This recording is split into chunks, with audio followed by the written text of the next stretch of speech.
Okay, so we'll talk about sleep and circadian rhythm, and then some other cool things through this.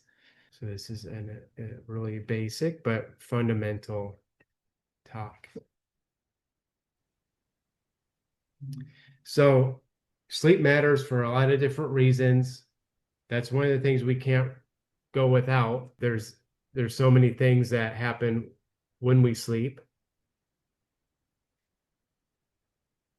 So our hormones become balanced out. They try to find harmony in our sleep.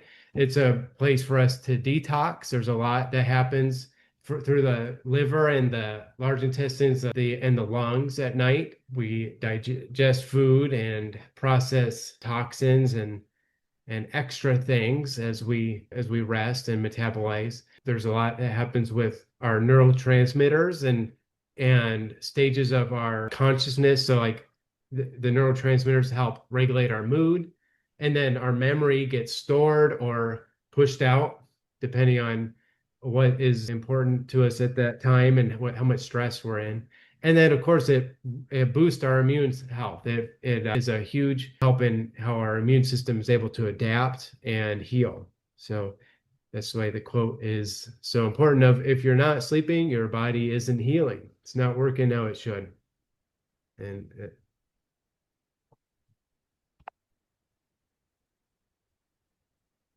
so when we sleep, we go through different levels of sleep. So we have deep sleep, and deep sleep is where our tissue starts to repair. That's even talking about our at our a cellular level on out. It's like I talked about immune system and hormone reset. Our REM cycle is when we experience a lot of eye movement, except we don't really feel it. So we're like in a lighter sleep, but we're processing the day that we just came out of, and then anything that we've had on our mind. Our body is trying to put put some matter to the ether that goes on through our consciousness. And then that's supposed to help us process emotions. So this other system, so you probably heard of like the lymphatic system and the digestive system. Our brain has its own type of lymphatic system called the glymphatic system. And that's where it gathers all the stuff that's been gathered up here, all the chemistry that shouldn't be up there, and all the dead cells, all the material that we've had before, but now we don't need it. It puts it into the glymphatic system and then puts it through the down to be flushed out. So it's most active during the first 90 minutes of sleep. That's why that first 90 minutes and getting to bed at a good time to help that fully work through that time is so important. And it says emotional debris. Well, that's like our thoughts get turned into chemistry, and then that affects our blood and how our body systems interact with each other, and of course how we feel. So when that becomes chemistry, then that's our body's job to gather that and get rid of it or store it somewhere if we can't process it through. But every hour you get to bed before midnight, every hour is equivalent to 2 hours after midnight.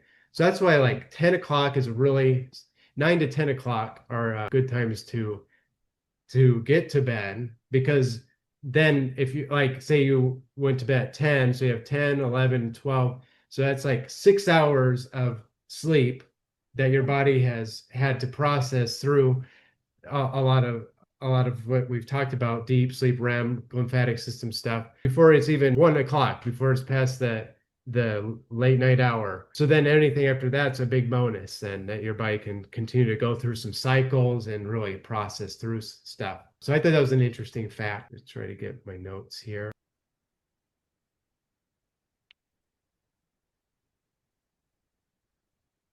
So the circadian rhythm is really a beautiful, like everything in nature and in our bodies and lives, there's a rhythm to it. There's an ebb and flow. So of course our body would have its own rhythm governing how we see daytime and nighttime and how we use those hours. So it's controlled by our brain, the way our body perceives our reality. It's the hypothalamus and pineal gland. So those are both at the center of our brain. They have a lot to do with like temperature control, hormone regulation, metabolism, but also circadian rhythm.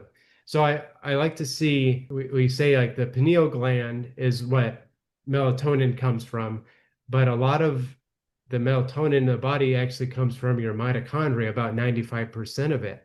So that's why we talk about how you have to get rid of the toxins in the body. You have to regulate your nervous system. So, like, learn how to manage stress and then nourish your body so the mitochondria can be nice and healthy, producing your own man made, God made melatonin. And then that will help you regulate your sleep wake cycles. Like, if you think of like in the morning, cortisol is the sun, cortisol should spike. And that's when you're most alert, most awake. That's why we should see a rise in cortisol in the morning. And then at night, there should be an opposite. Cortisol should dive down and melatonin should rise up because melatonin is correlated with the moon, sleep. So there's a lot that can throw that off, like blue light and and stress and just not having a good shut off from our day to rest, that type of thing. But like I said, the ideal rhythm is sleep before 10 or by 10. We all have our own chronotype.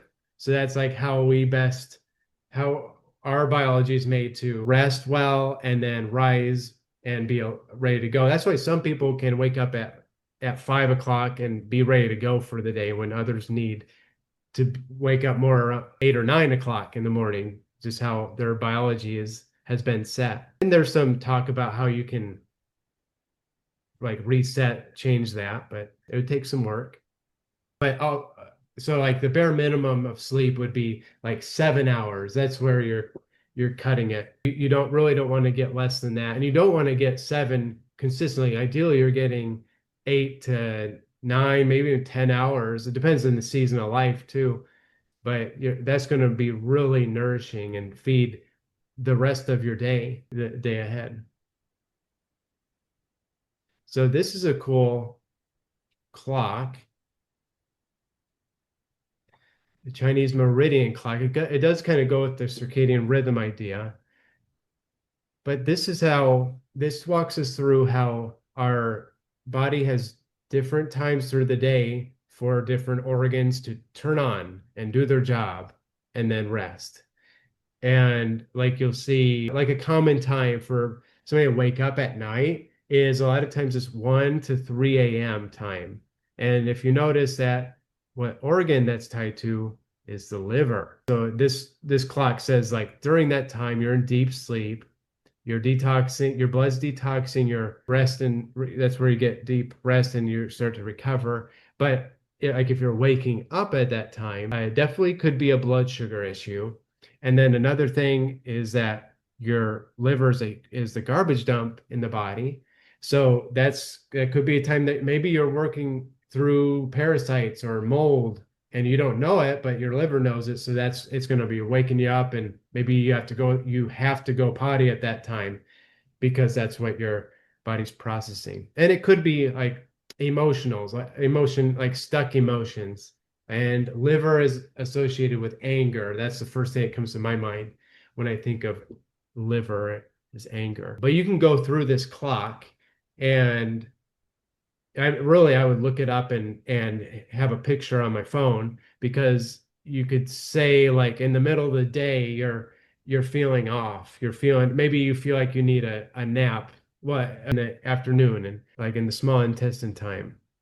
And you can look at why you might be feeling that way and what you might do to resolve that.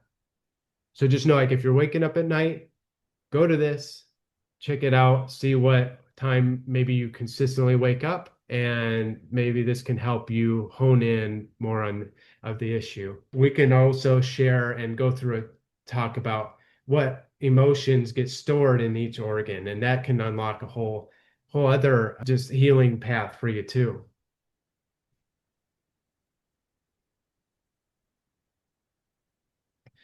So the way hormones and neurotransmitters work with sleep is this is their time to either get detoxed or to get replenished. So like we talked about how melatonin is important, it's made in the mitochondria. So the precursor to melatonin is serotonin. So that is why gut health is so important and is correlated directly with sleep quality. Because if your serotonin, 80% of that comes from your gut. And that's kind of like a feel-good hormone. It also is a hormone that feeds the brain, but that's going to obviously regulate your sleep patterns because melatonin comes from serotonin. So we see, like, if you have a leaky gut or if you have parasites, fungus, chemicals, or stuck emotions, then your gut's not going to be producing what it's supposed to and not going to be able to regulate hormones that are supposed to be produced in there. So then that's going to mess up offshoots from that hormone. Like we talk about the balance of cortisol and melatonin. There's a dance to that. And then GABA, that's another neurotransmitter that's calming. So that's interesting because if parasites are involved, then they're going to neutralize GABA and they're going to eat serotonin.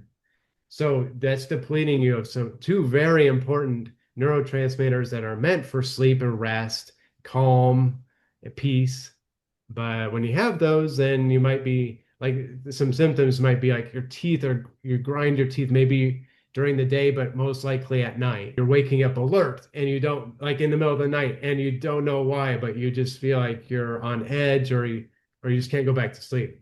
And then night sweats are another big symptom for that too. So it's all connected. And the next thing is methylation issues. So your liver, it goes back to your liver. And if you have like the MTHFR gene is out of balance, turned off when it should be turned on, you go back to the thoughts, traumas, toxins. So is it a chemical, a toxin? Is it a thought, like an emotion, or a trauma? Is your liver really struggling, and maybe it's fatty liver or there's some damage done to it, stuck bile, but that's going to disrupt your methylation, how you process out and detox stuff, which then eventually messes up your sleep.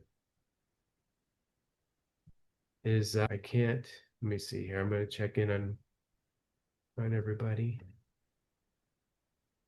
All good so far? All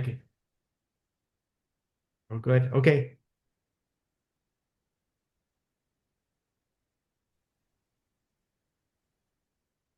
So some of this I already alluded to, but these are some common things that can mess with sleep. So the toxins, parasites, blood sugar. Mold is something that it puts your body into a stress state. So like your nervous system feels like there's an intruder around, and it's going to be hard to. You might rest, like you might be able to fall asleep, but if you were to like maybe track your sleep with a sleep tracker, HRV type of thing, you'd realize that your body doesn't actually get into rejuvenating, healing sleep because it's always like on alert if mold is present in the home. Yeah, the blood sugar crash, detox overload, 2 to 4 a.m. That's the liver and tipping over into the lung meridian or the clock. So the liver and lungs are really two big detoxifiers for our body. So that'd be from 1 a.m. to 5 a.m. is where a lot of detox is happening. And that's why I'll talk about it in a moment, but why breathing through your nose is so important when you sleep because you're going to then allow the body to do its detox process and not be pushing well not you'll be out of balance if you're breathing through your mouth, but your body won't be able to rest and in a parasympathetic state if you're breathing through your mouth. So taping the mouth is so simple and it can heal and fix a lot of sleep issues actually and energy issues during the day. So that's a fun hack that we've all been trying out and enjoying. But really, if you look at like if you do have a sleep issue, There, it's not just like let's put most of the time, it's not like let's add in some magnesium and that will solve everything. Even if you do, that's not really solving the issue. But just talking about like root cause clues, sleep issues are a big alarm point. We like to say like if you have trouble falling asleep, that's usually a mineral issue. That's like you're depleted in essential minerals. Maybe you aren't breaking down your foods like you should. So the food that you're eating isn't being used as for those minerals. Or maybe you just need to add more salt and not be flushing your body out with a bunch of water, but adding things to your water to hang on to it. It can be really simple things in the diet. If you have trouble staying asleep, waking up through the night, the other thing could be B vitamin deficiency.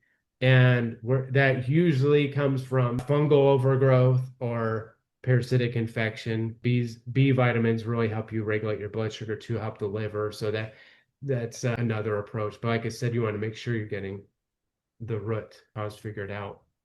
A sneaky disruptor to sleep are EMFs. So like if you might feel like you're laying in bed and you're just restless or you just don't feel like you can shut up your mind.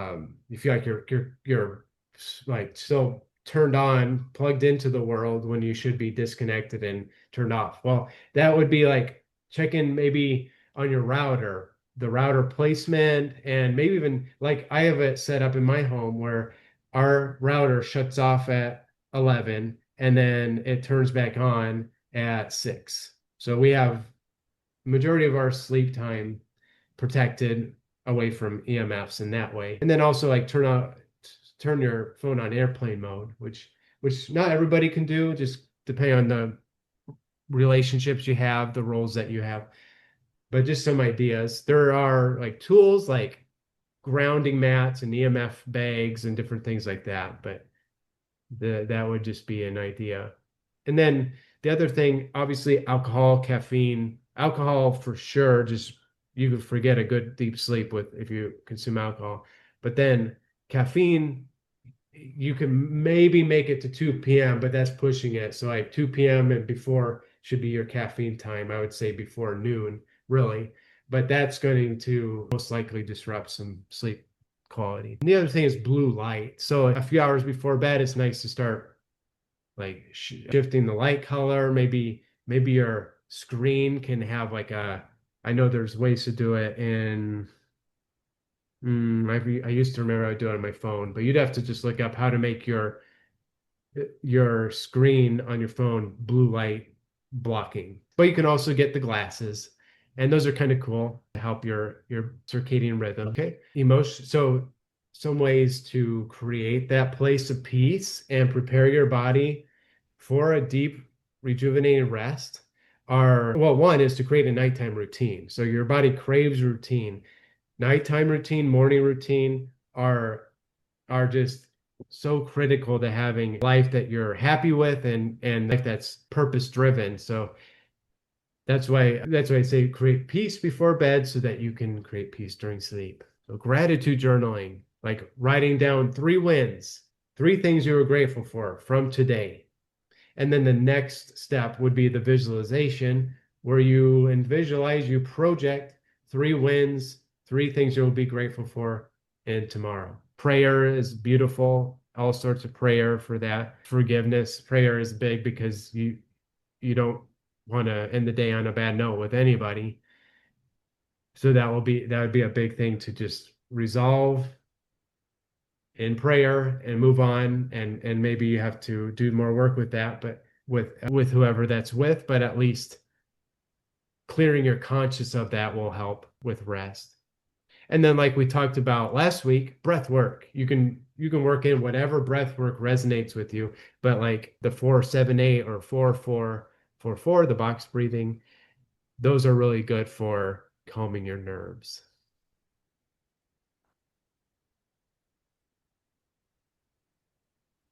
So these are some fun sleep hacks. Maybe you do some of these. I don't know why it's not showing up yet.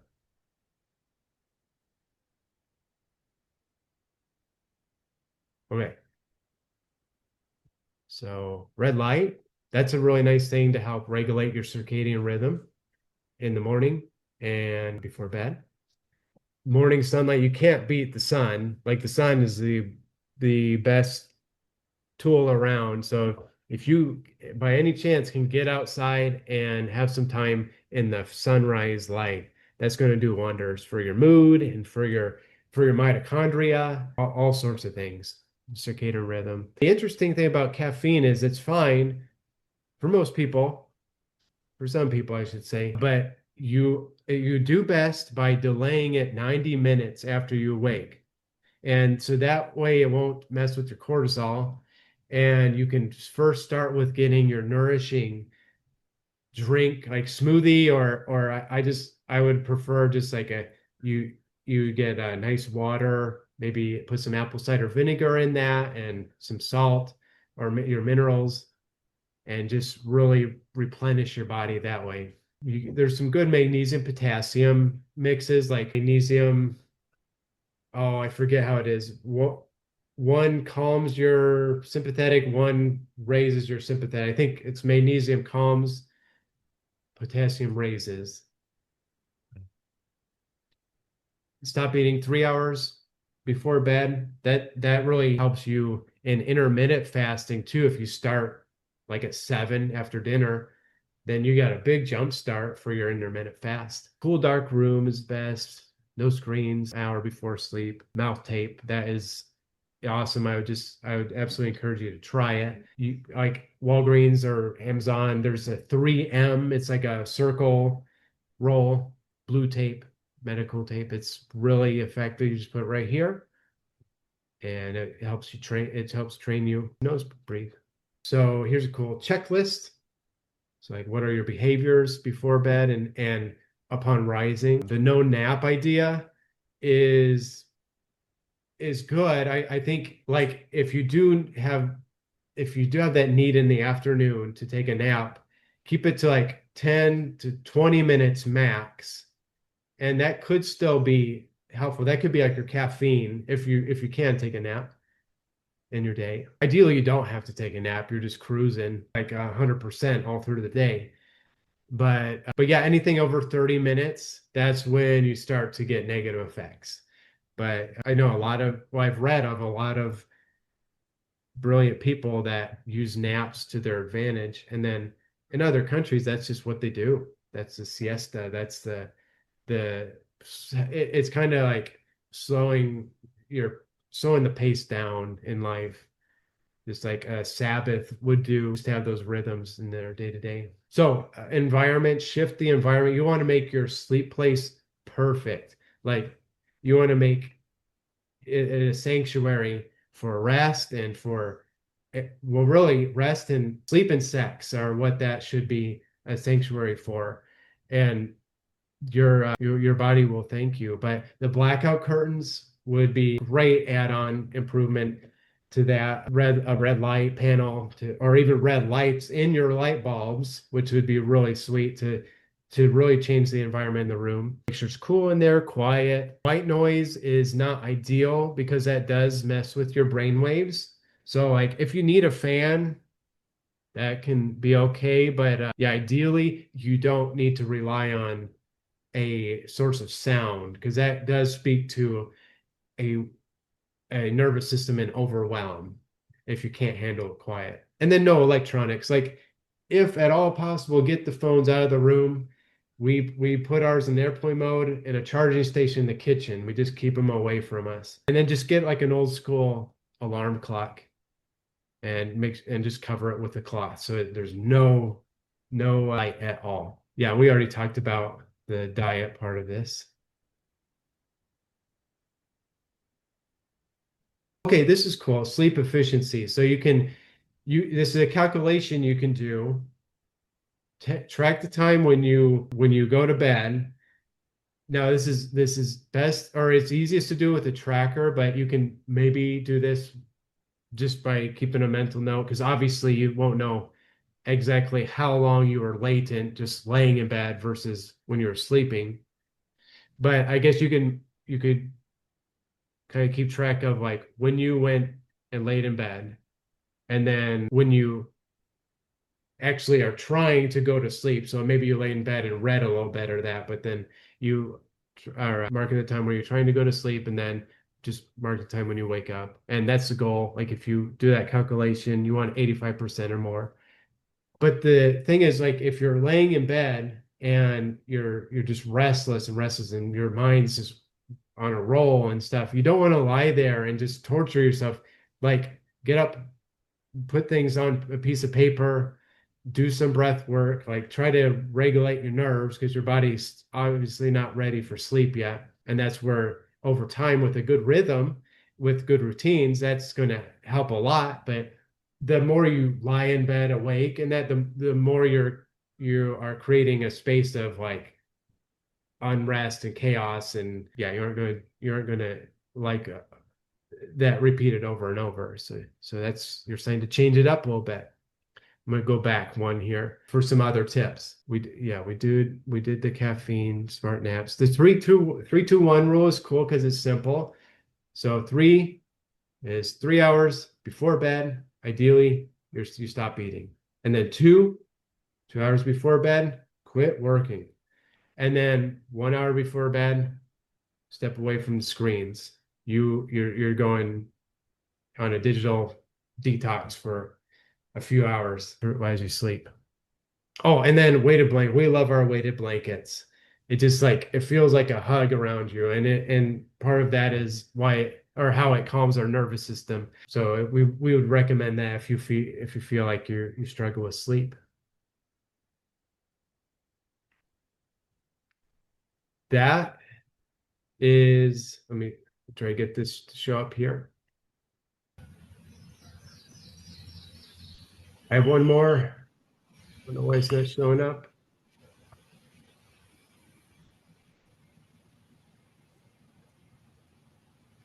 Jordan? Yes. Kayla's asking if green noise frequencies, I'm not familiar with that. She's asking is green noise frequency healing playlist on Google Home during the night. Is that okay? You have any comment about that? Yeah, I have heard of other like brown noise and pink noise and that. I I don't know. I would, maybe it's different than, I think the white noise issue is that it's just one frequency the whole time. So maybe I would have to listen to the green noise to maybe it, or you can just have it in mind. Like if it goes through some different frequencies, different wavelengths, then I would say that's okay. But also I'd have to look it up to know how to respond better. That's cool that you've ventured out to some other colors of noise. Yeah, I know they have binaural, frequencies that are supposed to help your brain to relax. And you said some frequencies mess with your brain waves. The circadians are really interesting in that when the daylight savings time comes in the fall and in the spring, of course, we lose an hour in the spring and we gain one in the fall. But when you lose an hour of sleep, it correlates into the millions of people that are affected by an increase in heart attacks, an increase in motor vehicle accidents, an increase in domestic violence and arrest. And in the fall, that all goes the other way. It drops. So just as a nationwide experiment, that loss or gain of an hour makes a tremendous difference. Jordan, I thought you might want to say something about circadians as relates to like the full moon and how it affects tides and affects other things. So we promote that in our office, the idea that the full moon can affect our body. And I was going to just lay down this idea that LeBron James and Roger Federer, they get about 12 hours of sleep a day, maybe during training. But I mean, they know, and these people are ones that got older and continue to perform at a high level. And it's probably one of the big things is not only their workout, but their recovery. And that's a big another circadian is that you have hard work, but you have good deep rest and you have good recoveries. And Matthew Walker wrote the definitive book on that, Why We Sleep, says it's almost as if sleep has a personality. And I think that is so true because it's a design that has been put into us to restore ourselves, to reset ourselves, get a new, like the filing system, get a new reset on the next day. And so a lot of times people will experience things in their night. They'll sometimes get answers to problems, and sometimes they'll have dreams that nurture their path, what they should be doing. So God used all kinds of dreams to dictate how people were able to communicate His word in their life. And one of our founders in chiropractic, B.J. Palmer, they used to have a mental hospital they ran, and they did really, really well in this. But he would check people throughout the night or all the days, and it was kind of interesting. He was an adjuster, and he would go in and he would say, "Not now." And he'd visit them again, "Not now." He might visit them in the middle of the night, maybe 2, 3 in the morning, say, now it's time. And so if we had that opportunity to know that our body has a perfect time to be adjusted, there's a perfect time to probably take your supplement